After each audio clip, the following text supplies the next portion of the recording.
नमस्कार एंड सत श्री अकाल। स्वागत है आप सभी का स्कोरअप क्लास 11th एंड 12th के प्लेटफॉर्म पे। एंड दोस्तों, इस वीडियो के अंदर इंटीग्रेशन को क्विकली रिवाइज करवाने वाला हूं। 40-45 मिनट के अंदर सारे इंपॉर्टेंट कॉन्सेप्ट्स, इंपॉर्टेंट फॉर्मूलाज तुम्हारी आंखों के सामने से पिक्चर की तरह निकलेंगे भाई। और इंपॉर्टेंट क्वेश्चंस, इंपॉर्टेंट अप्रोचेस भी डिस्कस करने वाला हूं।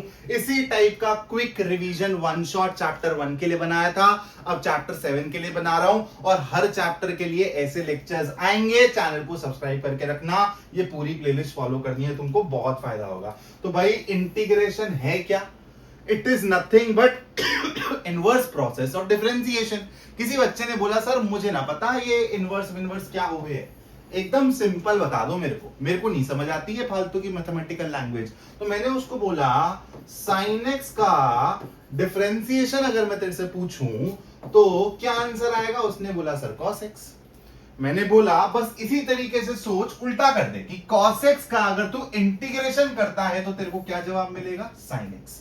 लेकिन ये एकदम सही बात नहीं है। क्यों? क्योंकि आपका आंसर होना चाहिए ये। सर ये c क्या है? ये c वो नहीं है जो हमारी लाइफ में भी आसपास होते हैं कुछ, समझ रहे हो ना? ये एक दूसरा c है। कहां से आया सर, क्यों आया? अरे मैंने तुमसे पूछा sin x का डिफरेंशिएशन क्या होगा। अगर मैं तुमसे पूछूं sin x plus some constant का डिफरेंशिएशन क्या होगा, तो भी तो cos x होगा ना। तो इसलिए cos x का इंटीग्रेशन करूंगा तो sin x प्लस c लिखना जरूरी है। अब ये c 0 भी हो सकता है, 1 भी हो सकता है, नेगेटिव 1 भी हो सकता है, कोई भी आर्बिटरी कांस्टेंट हो सकता है। तो ध्यान में रख लो बात को।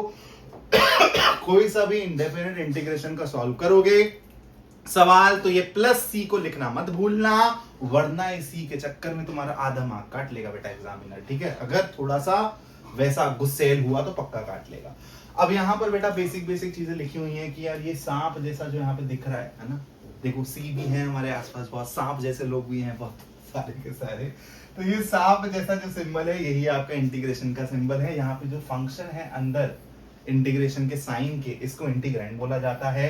ये जो dx है इसको क्या बोला जाता है? एलिमेंट ऑफ इंटीग्रेशन बोला जाता है। सब बेसिक बातें हैं, सब चीजें आपको रिवाइज कराता हुआ चल रहा हूं। तो भाई अब यहां से हमारी कहानी शुरू हो रही है। इस चैप्टर में अगर आपको अच्छा करना है तो आपको एक बेसिक इंट्यूशन डेवलप करनी पड़ेगी, प्रॉब्लम सॉल्विंग बेटर करनी पड़ेगी। वो होगी कैसे?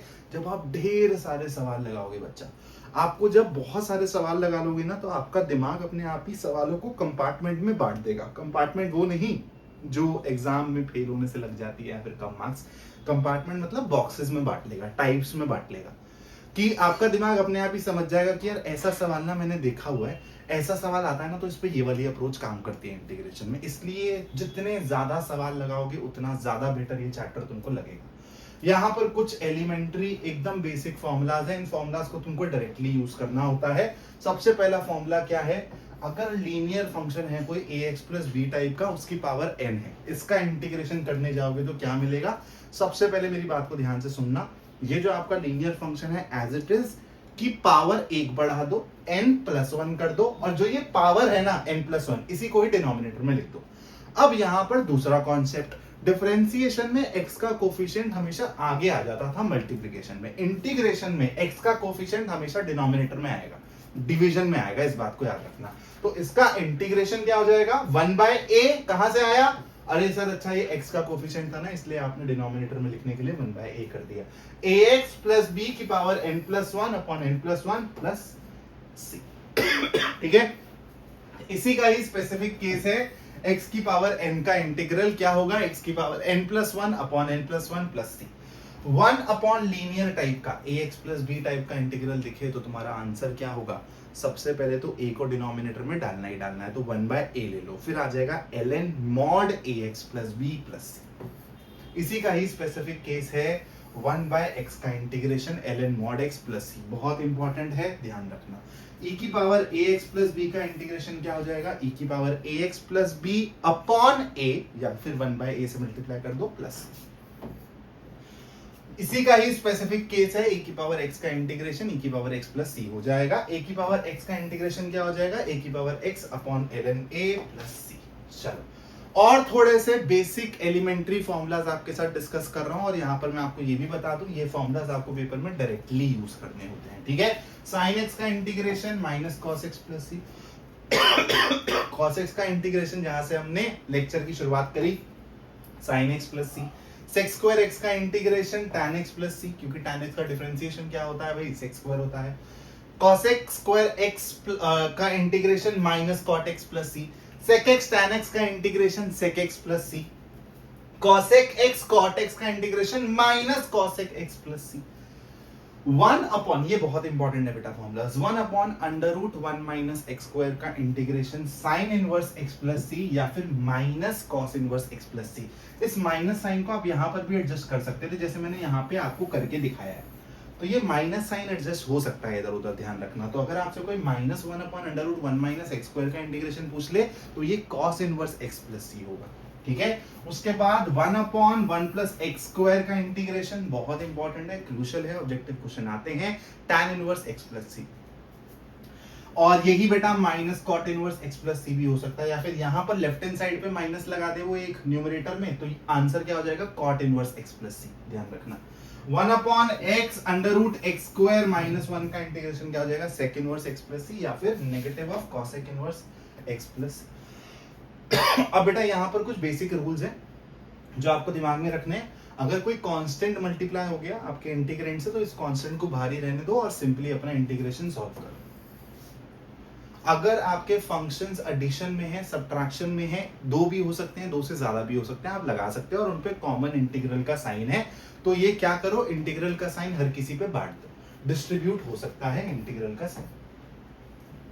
तीसरा वाला बहुत इंपॉर्टेंट है, अगर आपका fx का इंटीग्रेशन gx प्लस c है, अब x की जगह अगर आपने ax प्लस b रख दिया तो आपको क्या करना पड़ेगा, आपका इंटीग्रेशन हो जाएगा g of ax plus b upon जो ये x का कोफिशिएंट इन्वॉल्व किया है वो आ जाएगा।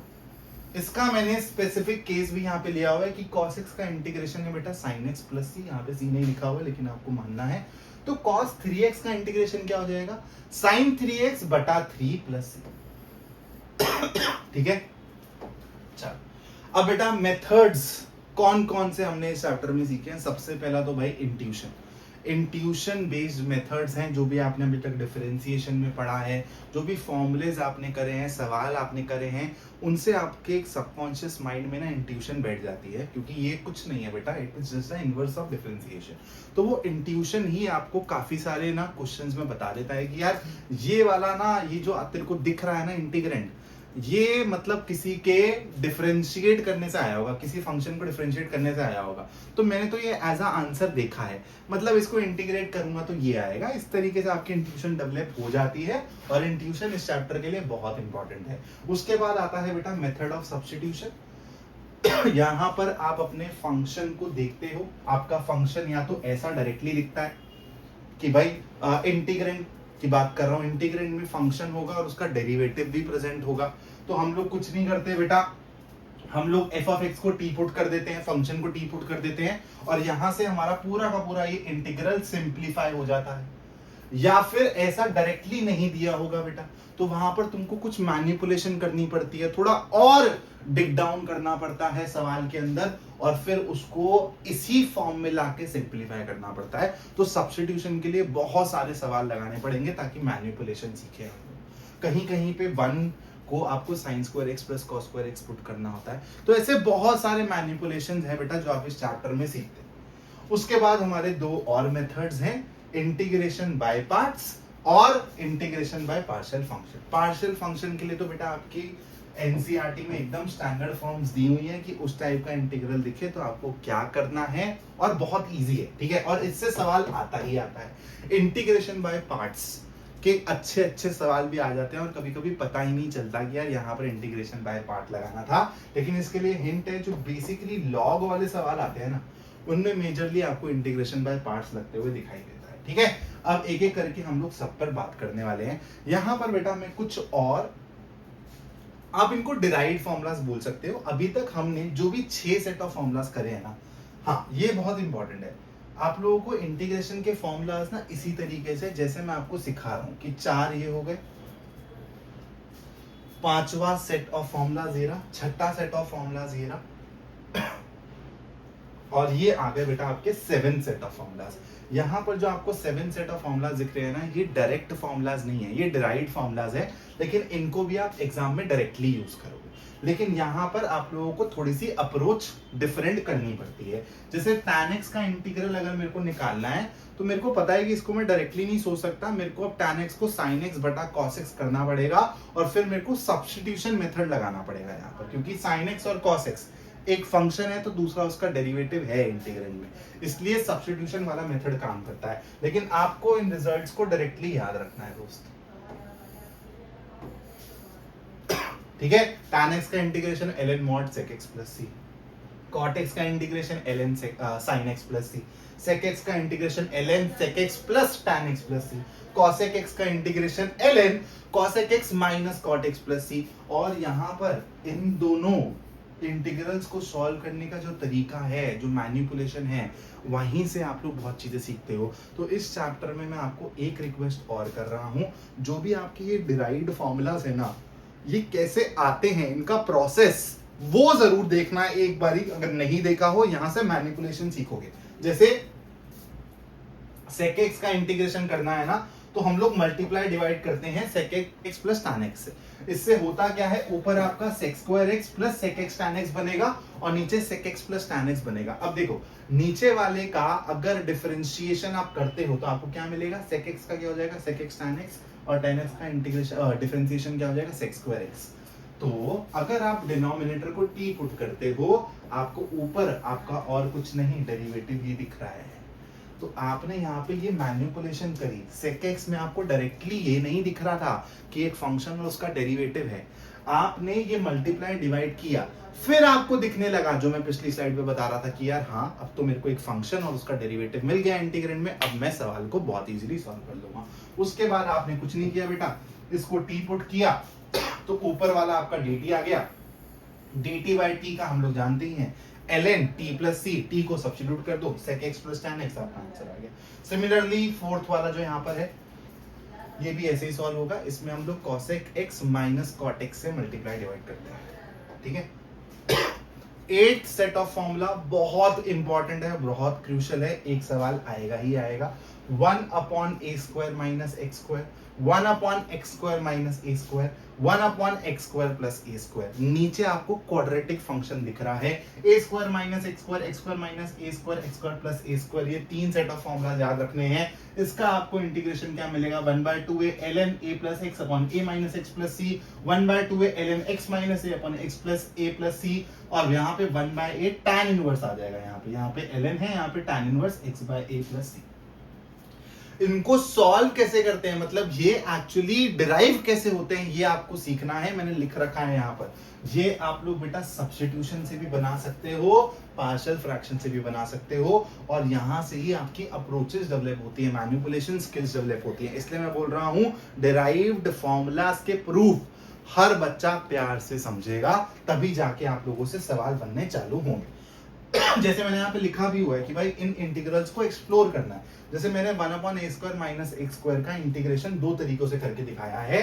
मैंने सब्स्टिट्यूशन से भी किया और मैंने पार्शियल फ्रैक्शन से भी किया। पार्शियल फ्रैक्शन पे अभी तक हम पहुंचे भी नहीं है, फिर भी आपको मैं यहाँ पे सिखाता हूँ कि मैंने किया क्या। यहाँ से आपकी अप्रोच डेवलप होगी। मेरे को इसको इंटीग्रेट करना है, ठीक है। मैंने क्या किया, ए स्क्वायर माइनस एक्स स्क्वायर को ए माइनस एक्स ए प्लस एक्स में मैं तोड़ सकता हूँ, मेरे को पता है। तो मैंने न्यूमरेटर में देखा कि 1 है, कांस्टेंट है, तो मैंने न्यूमरेटर में ना a माइनस एक्स और a प्लस एक्स को ऐड करा, तो मेरे को यहाँ पर x और x तो कैंसिल होता हुआ दिखाई दिया, माइनस एक्स प्लस एक्स, लेकिन 2a दिखा, तो उसको मैंने कंपेंसेट करने के लिए 1/2 से मल्टीप्लाई कर 1/2a से मल्टीप्लाई कर दिया। अब देखो हुआ क्या इससे इससे हुआ क्या, जब आप इसको लोगे और इसको लोगे तो आपको 1/x प्लस a और 1/a माइनस एक्स का इंटीग्रल दिखेगा, जो आपके अगेन स्टैंडर्ड फॉर्मूलाज में ही था, एलिमेंट्री फॉर्मूलाज में ही था, ln a plus x ln a minus x.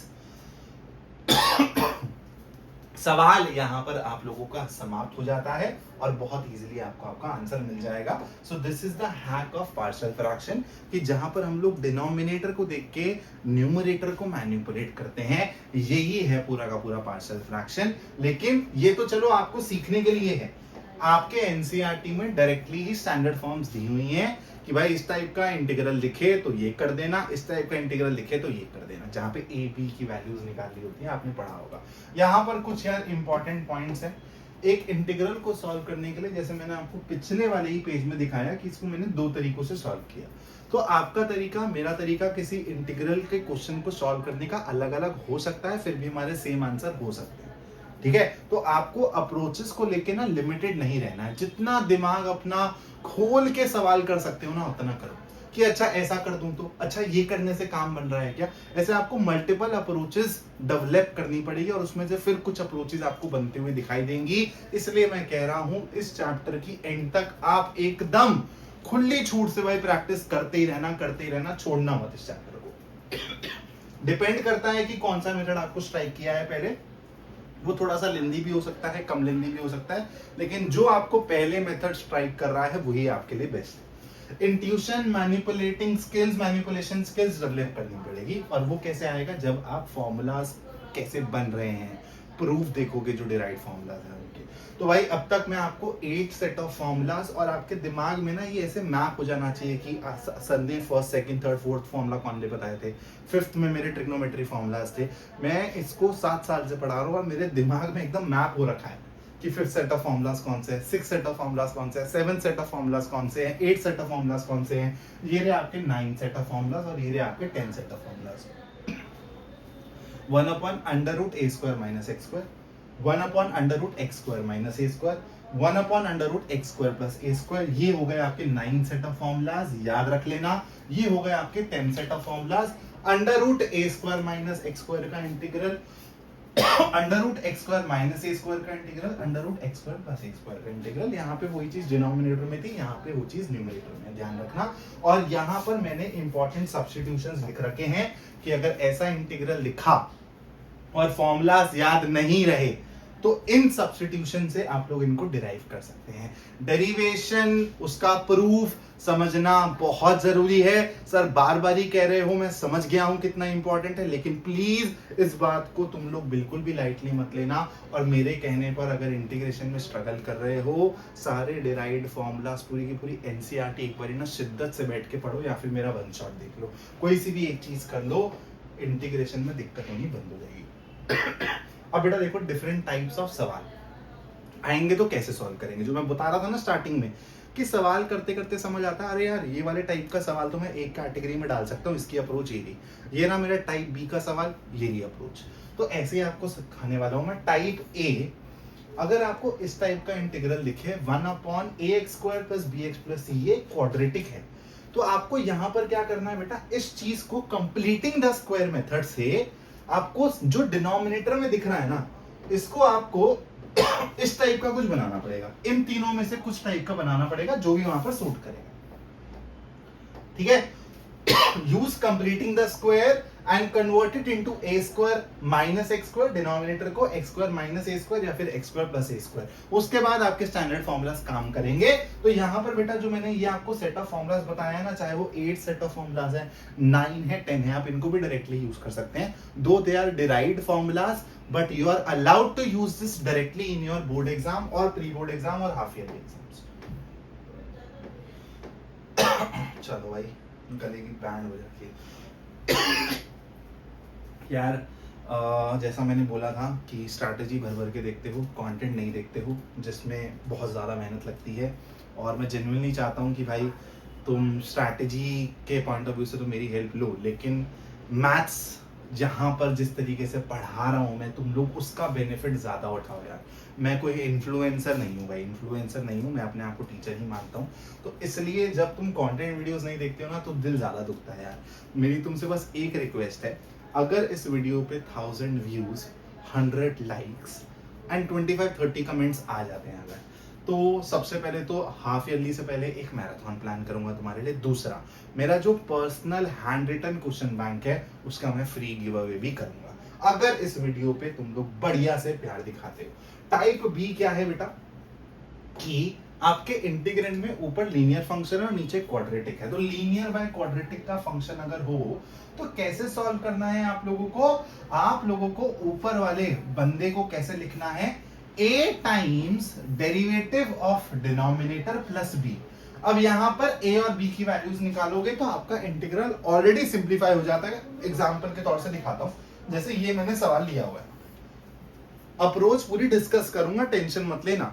वादा किया है 45 मिनट में पूरे के पूरे कॉन्सेप्ट्स, फॉर्मूलाज, अप्रोचेस आपके दिमाग में एकदम बिठा दूंगा, तो बिठा दूंगा, बस वीडियो का एंड तक देखना। तो मैंने क्या किया, मैंने x+2 को लिखा a टाइम्स इसका डिफरेंशिएशन प्लस b। अब देखो यार, कुछ नहीं करना, सिर्फ कंपेयर करके आपको सॉल्व करना है। जैसे यहाँ पे 4ax है प्लस 6a प्लस b है, तो यार 4a किसके बराबर हो जाएगा, 1 के बराबर हो जाएगा। यहां से मेरे को a की वैल्यू मिल गई, और 6a प्लस b मेरा कांस्टेंट यानी कि 2 के बराबर है। a की वैल्यू मेरे को पता है, यहां से मेरे को b की वैल्यू भी मिल जाएगी। अब देखो होगा क्या, अब मैं अपने इंटीग्रल को ऐसे लिख सकता हूं, a इज 1/4 ना, हाँ, तो 1/4 4x plus 6 plus 1/2 divided by 2x square plus 6x plus 5 इसका इंटीग्रल। अब खुद ध्यान से देखो, अगर मैं इसको ब्रेक कर दूं और इसको मैं ब्रेक कर दूं, तो जो ये पहले वाला है ये क्या है, डेरिवेटिव अपॉन फंक्शन, सब्स्टिट्यूशन से बड़े प्यार से फोड़ दोगे। और सेकंड वाला क्या है, सर इसी कैटेगरी का तो है, टाइप ए तो मेरे को सॉल्व करना आता ही है, सवाल समाप्त। चलो बढ़ते हैं थोड़ा सा और आगे।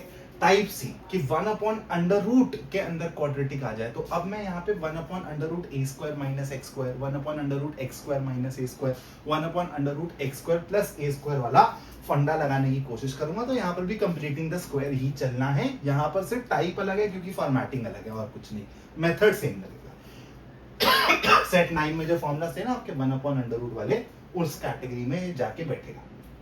फिर टाइप डी क्या है, ऊपर लीनियर है और नीचे क्वाड्रेटिक है, रूट के अंदर सेम मेथड लगेगा जो टाइप बी में लगा था बेटा, कि आप लोग ऊपर वाले को लिख दो कैसा, as derivative of the denominator. ठीक है, तो आपका फंडा मेथड एकदम सेम लगेगा, प्रोसीड एज टाइप बी, और आपका फिर कन्वर्ट वैसा ही, जो 9 सेट ऑफ फॉर्मूलाज है ना वैसा ही लगेगा। टाइप ई रूट के अंदर यहाँ पे क्वाड्रेटिक है, तो यहाँ पे 10th सेट ऑफ जो फॉर्मूलाज थी ना, उस वाली कैटेगरी में आपको लेके जाना है इसको। तो कंप्लीटिंग द स्क्वायर लगा के 10th सेट ऑफ फॉर्मूलाज को मैं डायरेक्टली यूज करूंगा। यहां पर इसके साथ एक लीनियर दे दे, अगेन सेम कार्यक्रम करना है जो आपने टाइप बी और टाइप डी में किया है, write it as derivative of this, root का नहीं, रूट के अंदर जो है उसका डेरिवेटिव। पिछले वाले टाइप डी में भी ऐसे ही करना था, ठीक है, कंफ्यूज मत होना। चलो भाई अब आते हैं इंटीग्रेशन बाय पार्शियल फ्रैक्शन पे। अब यहाँ पे दो टाइप के सवाल आते हैं आपके, कि आपको एक प्रॉपर फ्रैक्शन दे दिया जाए या फिर इम्प्रॉपर फ्रैक्शन दे दिया जाए। इम्प्रॉपर फ्रैक्शन दे दिया जाए जहां पर आपको न्यूमरेटर में बड़ी डिग्री का पॉलिनोमियल दिख रहा है, देन डिनोमिनेटर, तो आपको उसको बेटा लॉन्ग डिवीजन मेथड पहले लगाना पड़ता है और इस कैटेगरी में लाके रखना पड़ता है। और अगर प्रॉपर फ्रैक्शन है तो भाई सीधा सीधा आप लोग अपने स्टैंडर्ड फॉर्मूलाज को यूज करते हो, स्टैंडर्ड इंटीग्रल्स को यूज करते हो, जो आपके एनसीईआरटी में दिया भी हुआ है, जो एक स्टैंडर्ड्स बना रखे हैं कि इस टाइप का अगर आपको इंटीग्रेंड दिखता है तो इसको ऐसे लिखो, जैसे मैं आपको दिखा भी देता हूँ कि अगर आपको px प्लस क्यू अपॉन नीचे ऐसा दिखे x minus A x minus B type का, तो आप इसको ऐसा लिख सकते हैं a upon x minus A, B upon x minus B. अब ये बेटा सॉल्व कैसे करते हैं, आप लोगों को यहाँ पे सबसे पहले इसको सिंप्लीफाई करके a और b की वैल्यू निकालनी होती है कंपेयर करके, ठीक है। फिर आप लोगों का इंटीग्रेंड ऐसे हो जाएगा और आपको पता है कि इन दोनों को सॉल्व कैसे किया जाता है, ठीक है, 1 लीनियर फंक्शन टाइप का हो जाएगा। इस टाइप का दिखेगा तो आपको ये फॉर्म यूज करनी है पार्शियल फ्रैक्शन की, इस टाइप का दिखेगा तो ये फॉर्म यूज करनी है। ये सब चीजें आपके एनसीईआरटी में लिखी हुई हैं और इस पर डायरेक्ट सवाल आपके एग्जाम में आता ही आता है। इंटीग्रेशन बाय पार्ट, जैसे आपने यूवी रूल पढ़ा था ना डिफरेंशिएशन में, उसी टाइप का इंटीग्रेशन बाय पार्ट होता है कि आपको दो फंक्शन दिख रहे हैं बेटा मल्टीप्लिकेशन में, तो आपको यहाँ पर इंटीग्रेशन बाय पार्ट्स यूज करना होता है। किस तरीके से यूज करते हैं अपन लोग, सबसे पहले हम लोग यहाँ पे फर्स्ट फंक्शन और सेकंड फंक्शन को डिफाइन करते हैं। यूजुअली हम लोग फर्स्ट फंक्शन और सेकंड फंक्शन कैसे लेते हैं, आई लेट रूल के हिसाब से लेते हैं, जहाँ पे आई क्या है बेटा इनवर्स ट्रिग्नोमेट्रिक फंक्शन, एल क्या है लॉगरिथमिक, ए क्या है अलजेब्रिक, टी क्या है ट्रिग्नोमेट्रिक और ई क्या है एक्सपोनेंशियल फंक्शन, ठीक है। अब किस तरीके से सॉल्व करते हैं, जिसको भी हमने फर्स्ट फंक्शन माना है उसको बाहर रख देंगे और जो दूसरा है उसको इंटीग्रेट कर देंगे। माइनस, अब जो पहला फंक्शन माना था उसका डिफरेंशिएशन और जो ये इंटीग्रेशन करके आपको मिला है वो रखो। जैसे ये gx नहीं है बेटा, इंटीग्रेशन ऑफ gx है, और फिर इस पे ओवरऑल एक इंटीग्रेशन लगाओ और सॉल्व करो। ठीक है, इस तरीके से इंटीग्रेशन बाय पार्ट काम करता है, बहुत इंपॉर्टेंट है। 5 नंबर का सवाल यहां से आता है जो उतना आसान कैटेगरी का नहीं रहता है। अब इंटीग्रेशन बाय पार्ट से ही हम लोग log x का इंटीग्रेशन करते हैं, और इसका आपको डायरेक्टली रिजल्ट याद होना चाहिए क्योंकि इससे ऑब्जेक्टिव क्वेश्चन आ जाता है। तो log x का integration x log x minus x plus, बहुत इंपॉर्टेंट है दोस्तों। तो इसको आप सेट ऑफ फॉर्मूलाज में काउंट करोगे। ठीक है, तो ये 11th आपका फॉर्मूला हो गया, 12th आपका फॉर्मूला हो गया। e की पावर x ब्रैकेट के अंदर फंक्शन और उसका डेरिवेटिव दिखे fx plus f dash x type का दिखे, तो इसका आंसर क्या होगा, e की power x fx plus c। कभी कभी डायरेक्टली दिख जाएगा, कभी कभी मैनिपुलेट करके लाना पड़ेगा। बहुत अच्छे अच्छे सवाल आते हैं 12वें फॉर्मूला से। ये 13th और 14th फॉर्मूला आपके सीबीएसई और बोर्ड एग्जाम के हिसाब से उतने इंपॉर्टेंट नहीं है, लेकिन ये आपके एनडीए जेई के हिसाब से ज्यादा इंपॉर्टेंट है। फिर भी यार दिमाग में रख सकूं तो रख लेना, इसलिए मैंने नोट्स में डाला। ठीक है, चल अब बेटा देखो, इंडेफिनिट इंटीग्रेशन में ना थ्योरी कॉन्सेप्ट इतना ही है। सवाल करते करते हम लोग और बहुत सारी चीजें सीख जाते हैं, लेकिन सबसे पहले हम लोग अब डेफिनेट इंटीग्रेशन की प्रॉपर्टीज रिवाइज करते हैं फटाफट से, और उसके बाद कुछ सवालों का तड़का भी आपको दे देंगे।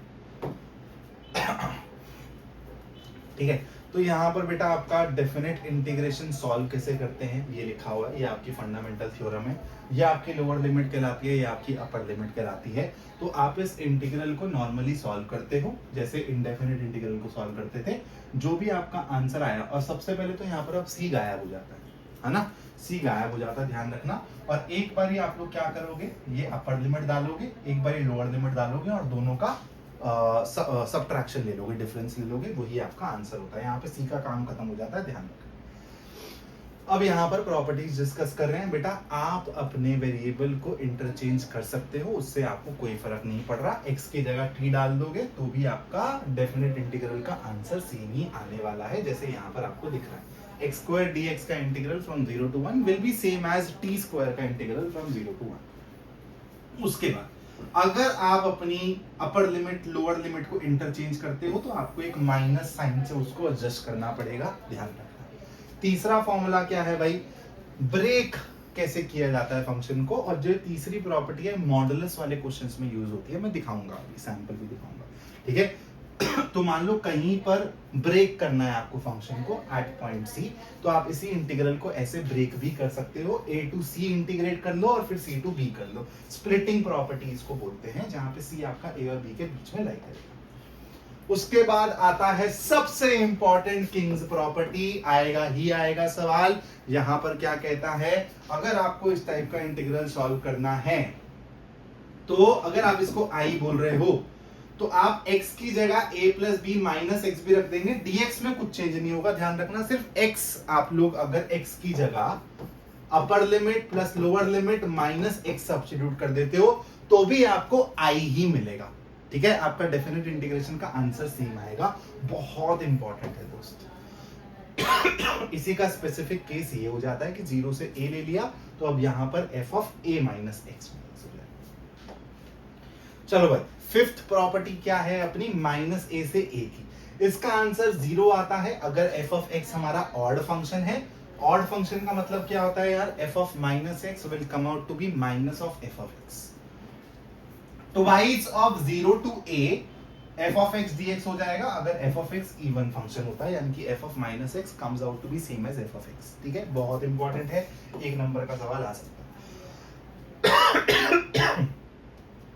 0 to 2a fx dx type का आप इंटीग्रल सॉल्व कर रहे हो, तो यहाँ पे किया क्या है देखो, इस 2 को आप बाहर फेंक सकते हो, 0 से a f of x dx कर सकते हो। अगर ये चीज आपको दिखती है कि आपने क्या किया, आपने x की जगह 2a माइनस एक्स रखा, आपको लगा सर ये तो यार वही है, किंग्स रूल ही लगा रहे हो आप, किंग्स प्रॉपर्टी लगा रहे हो, मैं बोला सही। आपने क्या किया, x की जगह 2a माइनस एक्स रखा और आपको आइडिया लगा कि यार ये तो सेम ही फंक्शन आ गया आगे, तो आप क्या कर सकते हो, इस 2 को बाहर फेंक सकते हो, 0 से a लिख दो इसको। ठीक है, अगर ये चीज सही है, और यही चीज 0 के बराबर हो जाएगी अगर f of 2a minus x आपका नेगेटिव ऑफ द फंक्शन आ जाता है। तो ध्यान रखना बहुत इंपॉर्टेंट है, इसमें बच्चा और किंग्स प्रॉपर्टी में थोड़ा सा कंफ्यूज रहता है, इसलिए मैंने आपको एकदम डिफरेंशिएट करके बता दिया। ठीक है, इसके अलावा बेटा डेफिनेट इंटीग्रेशन में इससे ज्यादा कुछ है नहीं। देखो सवाल ही सवाल है, जैसे ये वाला सवाल लास्ट 2 या 3 साल से बेटा आ ही रहा है। मॉडुलस वाला सवाल आएगा तो आपको जो स्प्लिटिंग प्रॉपर्टी है ना उसका बहुत अच्छे से उपयोग करना पड़ेगा। जैसे मैं इस वाले सवाल का, वैसे तो मैंने सॉल्यूशन वगैरह सब लिख रखा है इसी नोट्स के अंदर, ये नोट्स भी आपको मैं प्रोवाइड कर दूंगा। जैसे इस टाइप का सवाल आएगा तो हम लोग कैसे करेंगे, सबसे पहले ये मॉडुलस के अंदर जो फंक्शन है एक्स क्यूब माइनस एक्स, इसके बारे में मैं सोचूंगा।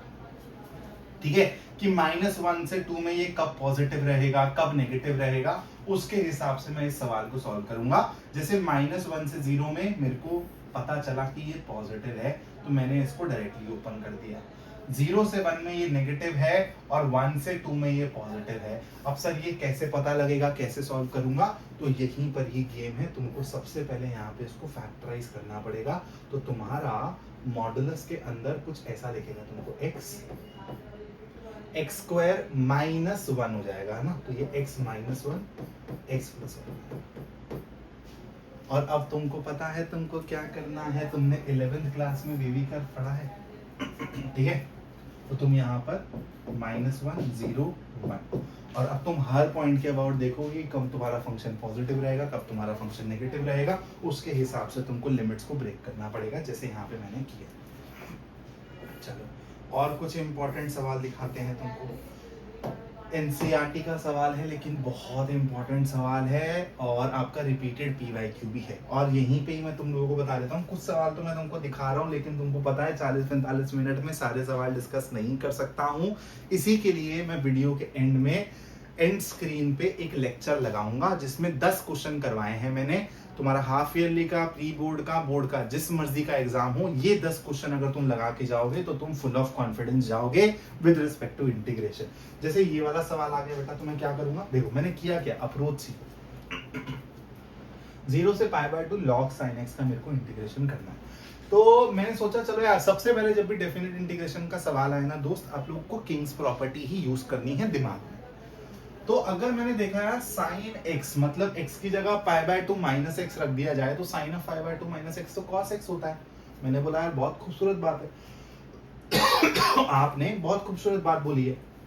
तो यहाँ पे log ऑफ cos x हो जाएगा और 0 से π/2 हो जाएगा, है ना। फिर देखो होगा क्या, 0 से लेके π/2 log cos x dx। अब अगर मैं इन दोनों को ऐड कर दूं i प्लस आई, तो 2i मेरा किसके बराबर होगा, log sin x और फिर प्लस log cos x। और log a plus log b क्या होता है, log a b होता है।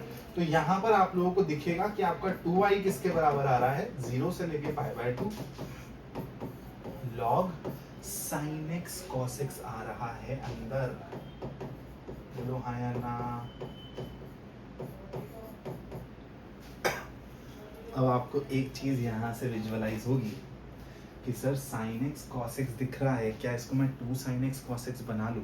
मैं बोलूंगा बिल्कुल बना लो, उसके लिए तुमको ये एडजस्ट करना पड़ेगा। अब तुमको दिख रहा है कि सर यहाँ पे ऐसे लिखा जा सकता है, ये कुछ मैनिपुलेशंस है जो तुमको सीखनी पड़ेंगी, और तुम्हारी एनसीईआरटी का ही सवाल है ये। इसलिए बोल रहा हूँ कि शिद्दत से अगर तुम एनसीईआरटी को ही लगाते हो ना इंटीग्रेशन के लिए, तो बहुत अच्छी अप्रोचेस डेवलप हो जाएंगी, सवाल बनने लगेंगे तुमसे। यहाँ पर आएगा बेटा log sin 2x बटा 2, और फिर यहाँ पर आएगा d। अब यहाँ पे देखो ये दिख रहा है, सब्स्टिट्यूशन काम करता हूँ। अब देखो मैंने यहाँ पे क्या किया, 2x को t पुट कर दिया। तो अब देखो मेरा होगा क्या, सबसे पहले तो बेटा log a/b है तो इसको log a minus log b की तरह तोड़ा गया है। और जब भी डेफिनेट इंटीग्रेशन में सब्स्टिट्यूशन करते हो लिमिट्स को चेंज करना मत भूलना, ठीक है। तो आपने 2x पुट किया है t को, तो 0 की जगह 0 और π/2 की तरह जगह पाया आ जाएगा, ठीक है। लिमिट्स चेंज होती हैं। अब वहां पे log ऑफ sin 2x क्या हो जाएगा बेटा, log ऑफ sin t, और फिर माइनस में क्या हो जाएगा, π/2 log, जो मैंने बोला ना log a minus log b से निकलेगा। सब्स्टिट्यूशन यहाँ पे लगी है, यहाँ नहीं लगी है, ध्यान रखना। बस अब आपको कुछ नहीं करना। अब आपको पता है कि यहाँ पे आप दोबारा से बेटा प्रॉपर्टी लगाओगे अपनी, कौन सी, पाए माइनस एक्स रखोगे तो आपको सेम ही चीज मिल रही है, इसलिए आप यहां से 2 को आगे भेज सकते हो। दिखा देता हूँ कौन सी प्रॉपर्टी लगाई है सर ने। कहाँ है भाई, अरे यार बहुत आगे चला गया, सॉरी। ये वाली प्रॉपर्टी लगाई है, छठी, ठीक है, कि वो 2 को अपन ने आगे निकाल दिया लिमिट से। कहाँ गया सवाल, ये रहा, ठीक है, 2 को अपन ने आगे निकाल दिया। अब बताओ ये क्या है, अरे सर ये तो दोबारा से अपना आई ही आ गया है, तो यहाँ से आपको फाइनल आपका आई मिल जाएगा। तो manipulation at the same time आप लोगों को अवेयर रहना पड़ेगा कि यार नेक्स्ट स्टेप और क्या करूं और आगे कैसे बढ़ूं। तो यही इस चैप्टर की खासियत है। जैसे मैं कुछ और सवाल आप लोगों को दिखाता हूं। बहुत सारे सवाल है बेटा इस वीडियो के अंदर। जैसे इस टाइप का सवाल है, ठीक है, इस टाइप के सवाल को हम लोग कैसे करेंगे, अप्रोच सीखने की कोशिश करना है। dx upon 2 sin square x plus 5 cos square x। अब मैं एज अ स्टूडेंट सोच रहा हूँ, ठीक है, कि मैंने भाई 7 साल से नहीं पढ़ा इंटीग्रेशन, मेरे को अभी अभी सर ने अपने वन शॉट से इंटीग्रेशन पढ़ाया है, लेकिन सर ने बोला है कि दिमाग खोल के सोचो। तो मैं एकदम ना स्टूडेंट की तरह 10 डायरेक्शन में सोचने की कोशिश करूंगा, देखूंगा कि क्या काम कर रहा है। यहाँ से तुमको पढ़ने का तरीका, प्रॉब्लम सॉल्विंग समझ आएगी।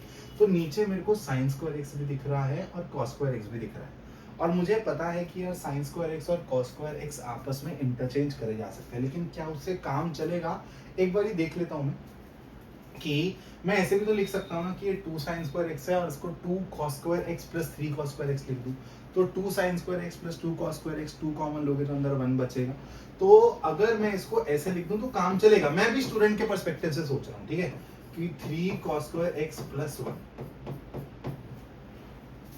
ऐसा कुछ स्टैंडर्ड देखा हुआ है क्या मैंने, ऐसा कोई मैंने एनसीईआरटी में सवाल करा हुआ है क्या इस टाइप का, तो मैं वो सोचने की कोशिश करूंगा कि कोई सिंप्लीफाइड फॉर्म में कन्वर्ट हो गया है क्या ये करने से, ये थोड़ी सी मैनिपुलेशन करने से। तो मैं सोचूंगा यार ठीक है, cos स्क्वायर x दिख रहा है मेरे को, मैं एक काम करता हूँ cos स्क्वायर x से डिवाइड करने की कोशिश करता हूँ ऊपर नीचे। तो मैंने इसको बोला चल ठीक है, तू फिर sec स्क्वायर x हो गया, तू हो गया 3 प्लस sec स्क्वायर x, ठीक है, और मेरे को ये पता है फिर 1 plus tan square x sec square x होता है। तो यहां से तो मेरे को ये पता है कि भाई ये चीज मेरे पास है। अब मैं यहां से कुछ और मैनिपुलेशन, देखो इसी तरीके से एज अ स्टूडेंट आप लोगों को सोचना है, अप्रोचेस बनेंगी आपकी। तो sec स्क्वायर x को मैं 1 प्लस tan स्क्वायर x लिख सकता हूं। तो सर इसको अगर मैं sec स्क्वायर x dx लिख दूं तो ये मेरा 4 प्लस tan स्क्वायर x हो जाएगा। अब मेरे को पता है कि tan x को अगर मैं t पुट करता हूं तो ऊपर मेरा dt हो जाएगा। तो ये dt upon 4 plus T square हो गया। अरे सर ये तो एक स्टैंडर्ड फॉर्मूला में कन्वर्ट हो गया है, 1 upon a square plus x square, integration solve हो गया। और जेन्युइनली बोल रहा हूँ, अगर मैं एज अ टीचर आपको ये प्रॉब्लम करवाता ना तो मैं इस अप्रोच से नहीं करवाता, मैं दूसरी अप्रोच से करवाता। ये स्टूडेंट की तरह सोचते सोचते देखो मैंने लाइव आप लोगों के लिए एक अप्रोच निकाल दी है। इसी तरीके से आपको करना है एंड नथिंग इज डिफिकल्ट, बस आपको दोस्त टाइम देना पड़ेगा। समझ रहे हो मेरी बात को? तो बस टाइम देना पड़ेगा, सारी चीजें बढ़िया तरीके से हो जाएंगी, लोड बिल्कुल मत लेना। चल थोड़ा सा एक आधा सवाल आप लोगों को और दिखा देते हैं। जैसे इस टाइप का सवाल बोल रहा था मैं, लॉग का सवाल आए तो ऐसा मतलब बड़ा ही भद्दा सा सवाल दिख रहा है, तो वहां पर इंटीग्रेशन बाय पार्ट लगने के चांसेस होते हैं। ये वाला सवाल बाय पार्ट से ही सॉल्व होगा, करके देख लेना, ठीक है। कुछ इंपॉर्टेंट चीजें आपको बता के सेशन को मैं एंड करूंगा। इसके बाद जैसे ये वाला सवाल है, ठीक है, यहाँ पर आपको दिख रहा है कि सर क्वाड्रेटिक बाय क्वाड्रेटिक है, लीनियर बाय क्वाड्रेटिक तो आपने दिमाग में बैठा दिया, और ऐसा एक इम्प्रॉपर फ्रैक्शन का आपने डिस्कस जरूर किया था कि लॉन्ग डिवीजन मेथड से होगा, लेकिन करके दिखा दो। तो बेटा देखो कुछ करना नहीं है खास, यहाँ पर आपको दोनों जगह सेम डिग्री दिख रही है, तो ऊपर वाले को पहले थोड़ा सा मैनिपुलेट करने की कोशिश करो। तो मैंने बोला ठीक है यार x स्क्वायर है, मैं 5x प्लस 6 ले लेता हूं। सर ये कहां से लिया, क्यों लिया? मैं बोल दूंगा ठीक है यार, अब बताओ, अब तुमको कोई आपत्ति हो रही है क्या? आप बोलोगे नहीं सर मेरा न्यूमरेटर जस्टिफाइड हो गया, और मैंने नीचे x square minus 5x plus 6 ले लिया। अब देखो ये क्या हो गया आप लोगों का 1 हो गया प्लस, और यहां पर क्या हो गया आपका 5x minus 5 upon x square minus 5x plus 6। अब नीचे वाला तुम्हारा फैक्टर भी हो रहा है, तो इसका तुमको इंटीग्रेशन आता ही है, और इसको तुम लोग कैसे सॉल्व कर सकते हो, बाय पार्ट से बहुत इजीली सॉल्व कर सकते हो। ये तुम्हारा नीचे फैक्टर भी हो जाएगा, तो मैं इसको लिख देता हूँ 5x minus 5 x minus 3 x minus 2। ये तुम्हारा स्टैंडर्ड फॉर्म आ गया पार्शियल फ्रैक्शन का। ठीक है, अब देखो यार सवालों की तो कमी नहीं है, ऑनेस्टली बहुत सारे सवाल हैं, लेकिन फिर ये शॉर्ट क्विक रिवीजन वीडियो रह नहीं जाएगा।